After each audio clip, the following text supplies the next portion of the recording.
You think discipline is about waking up at 5 a.m., about cold showers, about grinding 16-hour days. That is what everyone tells you. But here is what they are not telling you. The most disciplined people on the planet are not defined by what they do.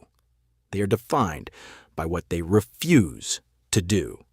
And in this video, I'm going to show you the 6 things that highly disciplined people never do. Habits, thoughts, and behaviors they have permanently removed from their lives. Some of these will surprise you. Number 3 is something most people do every single morning without even realizing how badly it is destroying their self-control. Stay with me until the end, because the last one on this list is the one almost nobody talks about, and it might be the single biggest reason your discipline keeps breaking down. Here is the truth about discipline that the internet gets completely wrong. We have been sold this idea that being disciplined means being superhuman, never tired, never tempted, always motivated, always pushing. But research from the American Psychological Association tells a different story. People who appear highly self-disciplined are not necessarily fighting harder against temptation. They have structured their lives to avoid temptation in the first place. In other words, discipline is not about willpower, it is about design. And the most powerful design choice you can make, deciding what you will never do. Let's get into it. Let me ask you something. Have you ever set a goal? Go to the gym every day, read for 30 minutes, no social media after 9 p.m., and then one day you have a long day, you are exhausted, and you think, just this once, one day won't matter, and you break it, and then it becomes easier to break it again and again. Highly disciplined people call their core habits non-negotiables, and they mean it literally. They never negotiate with them. There is no exception policy, no emergency clause. This is what psychologists call identity-based behavior. When your habit is attached to your identities, and I am someone who works out every day rather than I am trying to work out every day, skipping it does not just break a habit, it breaks your self-image. And that is a much higher psychological cost. So here is the action you need to take. Choose one non-negotiable. Just one. Make it small enough that there is zero excuse to miss it, and then never negotiate with it. Not once. Because the moment you negotiate once, you've taught your brain that negotiation is always on the table. Here is a scene I want you to picture. You wake up. Before you even get out of bed, you reach for your phone, you check notifications, messages, emails, news, social media, and within 90 seconds of waking up, your brain is already in reaction mode. Someone else's agenda is now running your morning. Someone else's emergency is now your first thought. Someone else's opinion is now shaping how you feel before you have even had breakfast. Highly disciplined people refuse to let this happen. They understand a fundamental truth about the human brain. The first 60 minutes of your day set the neurological tone for everything that follows. Research on cortisol rhythm shows that your body's stress hormone naturally peaks in the morning. This is called the cortisol awakening response. If you spike that response further by immediately consuming stressful, stimulating content, your focus, patience, and decision-making suffer for hours. Disciplined people protect their mornings like they protect their bank accounts.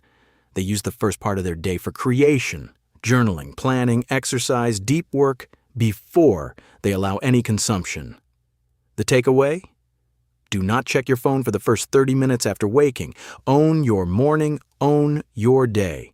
Remember, I told you, most people do number 3 every single morning.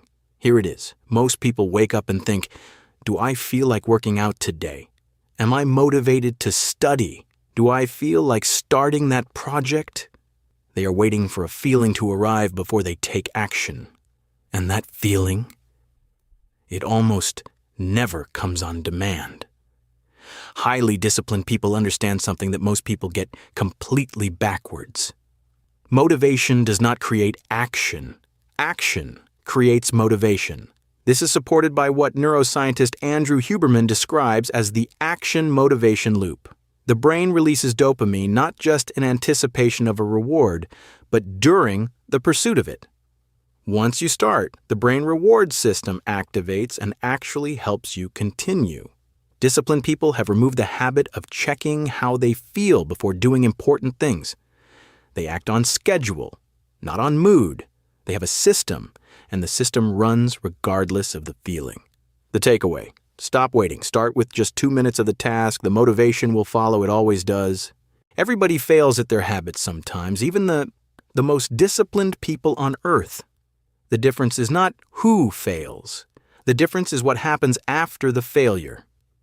Research on habit formation, particularly studies by Dr. Philippa Lally at University College London, found that missing a habit once has almost no statistical effect on long-term habit formation. It is missing it twice. That is dangerous, because the second miss is a choice. The first miss is usually due to circumstances. When you miss twice, you have started a new pattern. Disciplined people have a simple rule: never miss twice. Skip the gym today? Fine. You are in the gym tomorrow, no exception. Ate poorly today? Fine. Tomorrow you are back on track, no exception. They refuse to let guilt spiral into self-sabotage. They do not emotionally punish themselves. They simply reset and re-engage. The takeaway: remove the word failure from your personal vocabulary. Replace it with one miss. And then, never make it two. Here's one of the most uncomfortable truths in the self-improvement world. You can be incredibly busy and accomplish almost nothing of real value. Busyness is often a disguise for avoidance. When we stay busy with small, manageable tasks, answering emails, organizing files, scrolling for research, our brains feel the sensation of productivity without doing the hard work. This is called the productivity theater, performing the feeling of being productive while avoiding the one task that actually moves the needle. Highly disciplined people are ruthlessly protective of their focus. They ask a single question at the start of every day. What is the one thing that, if I complete it today, would make everything else easier or unnecessary? They then do that first, before anything else. And they do not call themselves busy. They call themselves focused. The takeaway: every day, identify your one high-leverage task. Do it first. Everything else is noise. This is the one almost nobody talks about. And in my opinion, it is the single most dangerous, silent discipline killer that exists. Every time you tell people about your goals before you achieve them. Every time you wait for someone's approval before you start, every time you seek permission to believe in yourself, you are leaking the psychological energy that should be fueling your actions. There's a fascinating study by Peter Gallwitzer at NYU showing that when you tell others about your intentions and they acknowledge them positively, your brain registers a social reality. It treats the goal as partially achieved. And motivation drops. Highly disciplined people keep their goals close to their chest. They do not post about starting a new routine, they post the results. They do not announce they are starting a business. They announce they launched one. They do not need your validation.